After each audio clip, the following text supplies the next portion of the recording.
Hey guys, Average Joe Arms here. I wanted to make a video for you guys today on my Smith Wesson M&Ps. Originally I wanted to do a review of the Shield Plus, but then it kind of got drug into some other ways, so this is the video you're getting today. I won't go too much into these two because I have videos on them, but I will share a little bit. And I don't think anybody has seen these two yet on my page, so we'll go into them a little bit more. And this has been on a few videos, but I really love the Shield. I love the versatility of it. I love the size, the feel, the way I can shoot it, and quite honestly, the price of these is incredible.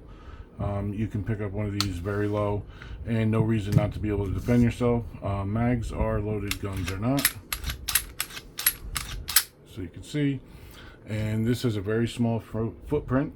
The way that its original configuration is set up for a 10 round, so you got 10+1 of 9mm, optic cut, and thumb safety, which I don't like.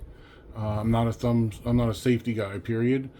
This one I'm fine with because you can't accidentally like shove this up. You got to put your finger here and like click it up. If you go like this, you're not going to hit it. If you put your thumb, try and use your thumb to push it up,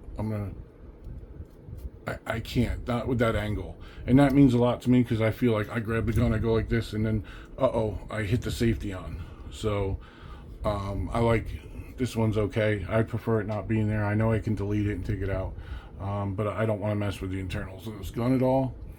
So I'll take it as is. Trigger's very nice, nothing great. I'm not a trigger snob.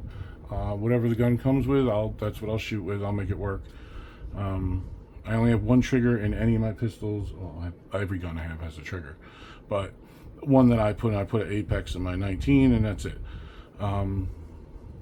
This one's perfectly fine, but that footprint is rather small. We'll compare it to something else in a minute, but not in this configuration because I'll try and make it a fair configuration. But with the 10 plus, I can get really good shots with this. Not great, but for a micro 9, I can control this gun much better. I can make accurate follow-up shots. The muzzle flip is not too much. I can get these two fingers on there really tight, full. This one's not doing nothing. And then I can get a good, look how much of that grip is open.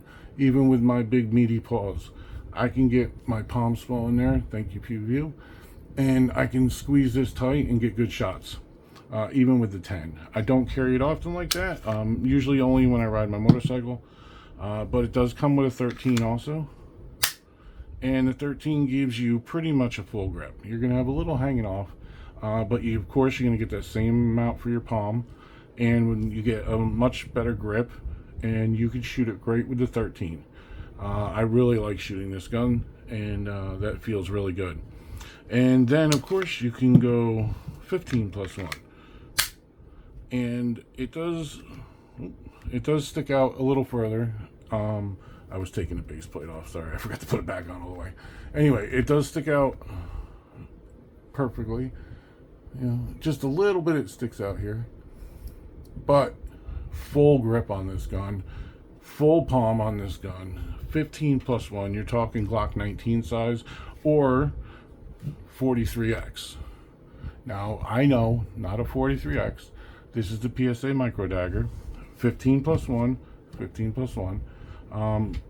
Gen 3 19, 15+1.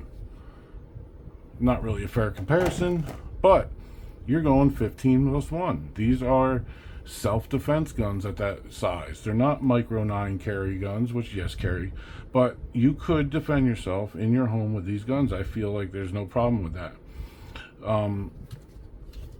Let's do some comparison on size. Barrel's the same. I know it looks different because you have the compensated slide on here, but barrel's just about the same. Thickness, pretty even on thickness. Width on this part, look at them tushies, they're pretty much, this one's going to stick out a little further down, but I'm okay with that because that gives me that full grip, which I do have on here, but then I got to really get my hand up in this undercut, where this one is just kind of nice and relaxed. So that's comparison with the 43X or / micro dagger, same thing. So Yeah, so I really do recommend this gun. The price, the performance, the versatility. I really like this gun. If I had to pick on one thing, would be no rail. There's not much there. There's companies that make lights for it. Streamlight. It's not very many lumens. So I guess it's better than nothing. There is a company that makes a rail for it. I don't like that at all, but that's me. If you like that, great. But if that's what you want to do, I really wish I could get a better light on here. Maybe like a TLR 7A or sub or something smaller would be nice instead of, an all-in-one. But I do love this gun, and I carry it a lot, and I depend on it. And like I said, with this 15 and this grip, I shoot this gun amazing. So I trust it. I love it. It's a great gun. Two guns I talk about a lot, and it's funny, I just started carrying this, and one of the main reasons we'll go over is they're almost identical. 15+1 original configuration, 15+1. They both have basically the same size. Grips with, I think this one's a little bigger, and I'll show you. But we're not breaking out micrometers, and of course you got a fax on there, so it feels longer. But I'm just going to do the the easiest test I can do, and that's holster, and that fits great. It doesn't come out, and that's the 10mm, and the 9C fits great, but it will pop out easily. Although they both fit this rather well, and all it is 2 complete turns of this screw. Goes from 9C to 10mm, and that's a We the People. So 15+1, same size. It's almost silly to not carry 10mm. So that's what I've been doing, and I like it. And I'm not saying you're silly if you carry 9mm. I still do. I'll carry this any day of the week. But it was kind of like, I was like, I don't want to carry that, it's too big, but it's really not. The grip texture is great on this. I get a full grip on it. I shoot it well. The Holosun's holding up great to the 10mm recoil, no problems there. I love carrying this. The versatility of this is great too, kind of like with the Shield Plus. This is the standard 15 round mag that it came with a Cane Arms +6 mag extension. So I don't have any 15s to even show you, but 15, let's see, it says 15 right on it. That's the original 15, and then it'll fit. Oh, this is my son's 20. Fits on there. You got 23, and it does have the sleeve. I took the little sleeve off, but I'll show you in a second with the sleeve on something else. And then 17. I like that versatility. So, very comparable. Let's put the extension one back on, because I'll show you a pretty fair comparison. This is +5 Cane Arms, +5 Cane Arms, or 6. I think I'm sorry, I don't remember right now. But they both, original configuration is 15+1. They both have a compensator on it. And so you can see they're pretty much even. And that's a Sylvan Arms on this one, and a Faxon on this one. And they're pretty much even. Pretty much everything about these guns is even. So honestly, I just, for an all-purpose, all-around gun, I really love the 9C. I think it's great. Like I said, versatility. You can go all different rounds. You could get this gun rather inexpensive and not have an optic, not have a light, and just have the stock 15 rounder in here, and you'd have a great gun to defend your home with, a great gun to carry. You could spend a little more money on it and throw, this is a Holosun 407, but you could put a 507K. You could put a Trigicon on here, and you can go $500-600 on an optic, and then you could put a Surefire $250-300 light on it and go all out, and you'd still have a great gun to put all that on. So I just think that the versatility is really there with the 9C. Shooting wise, range, or battle wise, this is one of the best guns I've ever shot. The way it fits in my hand, the way it feels, the weight of it, this shoots incredible. This is one of the best guns I ever shot. This is my son's gun. He's in a communist state right now, so he can't have it. Because of these things like extended mag release, mag well, oh yeah, and the 20 rounders. These are Frontier he put on there. Really nice. Billet, both of these. The magwell and the extensions are billet. This is a 17, the flush fitting one. And which is all illegal. They do make 10s for them, but imagine having a gun this size and all this, and you can only put a 10 in it. That sucks. But here in the free state of Florida, we can put a 23 in it. We could put a 32 if we wanted. This gun shoots incredible. Absolutely incredible. It's one of the original 2.0s, so it's got the hinge trigger. It doesn't have the really nice, let's make sure she's empty. It doesn't have the nice flat face like that one. And this trigger, it just, look at, that's so much play. That's kid and play in there. That's how much there is. And rather nice there, but the reset, nothing to write home about. But when you're firing this gun at the range, or where if you had to fire it wherever, you're not even going to think of that.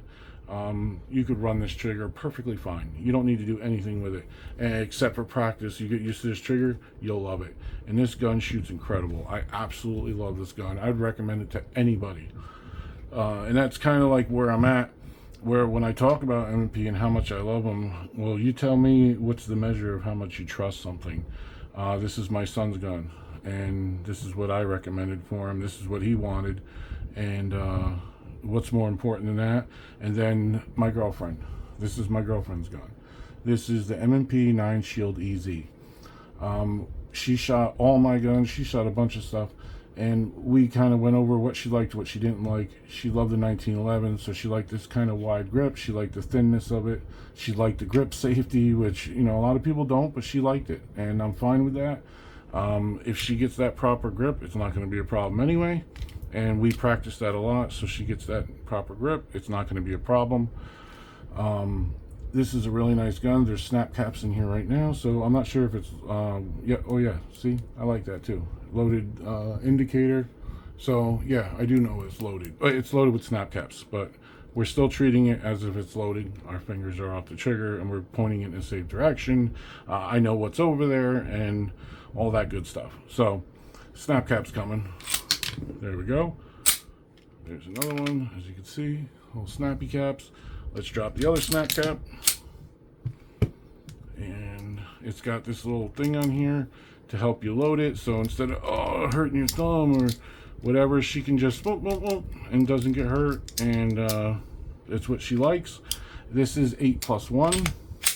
I prefer more, but this is 8+1 as compared to before she carried 0+0. So I'll take 8+1 over 0+0. It's got these cool little, cool fin back here with the normal scallop serrations. You can see it sticks out a little. You can actually I've never done this before, so it's embarrassing if this doesn't work now, but you could just let's grab real lightly 2 fingers and see, it pulls. Oh, I got a snap cap stuck in there. Failure to feed on the snap cap. As you can see, these snap caps aren't great. They'll do that with regular 9mm ammunition. I've never had that happen. It does it with these snap caps because they're not perfect. They're Amazon, but they're to help my girl train. So it's just, I'm fine with it with these snap caps. You can get better ones if that bothers you, but it doesn't bother me. Plus it helps when she's practicing clearing drills. So she likes it. That's what counts. It's got a nice little light rail on there. And like I said, I trust her life with it. My son had trusted his life with that, and I trust my life and my friends and family's lives. So I'm not a gun snob. This video is not rah M&P is the best. This is rah M&P is the best for me. This is what I like. I also own Glock. I own Springfield. I had this over here for a full-size comparison. Springfield Echelon, I own them. I own 2 PSAs. I own Glock. I own a Glock 19. That's my home defense gun. I have revolvers. I have high power clones. I have 1911s. I am the opposite of a gun snob. So this isn't made that anything else is better. You could put out Glock 19, Glock 17, whatever that little Glock 380 is, or a 43X, which I have, the clone of. A Glock 20, I think, is 10 millimeter. I'm not a huge Glock guy, so I'm not too sure about that, guys. You can correct me if you want. Glock makes a 10 millimeter.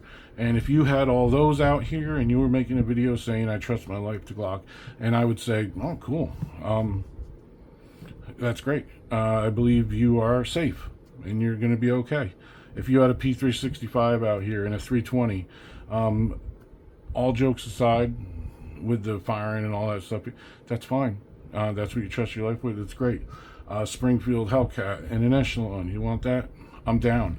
I don't care what you carry. I hope you guys are being safe, and I hope that you never have to use those carry guns. And when you do, I pray for you that they work great, and that has nothing to do with the brand, because I pray that mine work great when I need them, and not because I'm afraid they're going to fail. So, sorry guys, I can get a little rant there. Sometimes I get a little fired up on gun snobbery and things like that. So, but anyway, this is my M&Ps. This is why I feel the way I feel about them. Years of experience. Love the way they feel.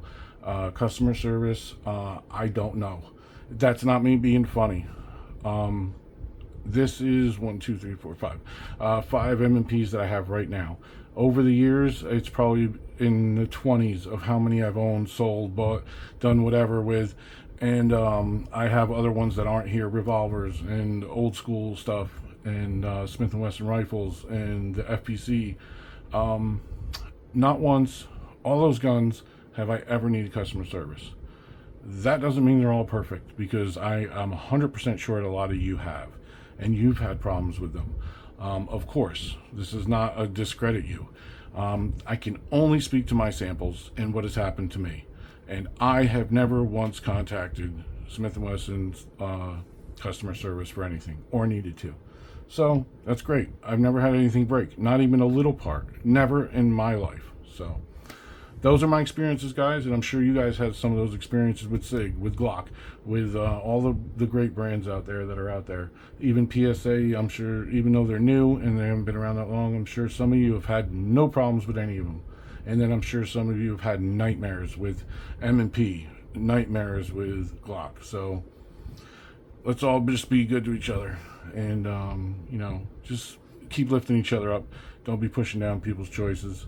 The only thing I would say, if you saw something unsafe, like if one of your friends tries to carry a Sky, that might be the only time you'll hear me jump in. So yeah. And I'm fine. We could joke all day, Kel-Tec and stuff like that. There's a lot of reliable Kel-Tecs out there. Would I choose to carry it? No. Even as far as High Point, I've seen a lot of videos. No experience with a High Point, not even one. I've never pulled the trigger on a High Point. Just seen videos. That's it. So I can only go off them. And I've seen some that were nightmares, and then I've seen some that were great. And even the Collector has a little snippet. You guys should go watch it, and maybe I'll try and throw a link or something to it. But Lena Michalek, who is Jerry Michalek's daughter, and Jerry Michalek is just a genius, like a legend in the business, and his daughter is gonna be there someday. She's awesome, and she shoots amazing. And she had a little shoot off with the Collector, and of course he's using like a $7,000 gun, and she's using a High Point. She could not get that High Point to run. And she is, like I said, a professional shooter. She's very good at what she does. And she could not get that High Point to run. That was that sample, her 1 of 1, what they had there, couldn't get it to run. So, who knows? But this is mine. And if you're still watching after all that and my rumblings, and I really appreciate you guys. If you want to hear more of my ramblings, this Thursday I'm going to be on Chris from the 740 show, Thursday at 8 p.m. I'm stoked. I'm looking forward to it. It'll be my first live. So I hope to see some of you guys there. If you see this before then, if this is after then you could always check out the tape version. So guys, stay safe. Please take care of each other. And thank you for watching. Like if you liked it, subscribe if you haven't yet, share if you want. Notifications, I've said this in videos, you don't need to know when I make videos. Who cares? I'm not that important. But anything else, anything you guys want to do, that's awesome. I appreciate each and every one of you. I love your comments and I love interacting with you guys. So I'm going to say it again because I know I already said it, but stay safe. Take care of each other. Average Joe Arms. Thanks, guys.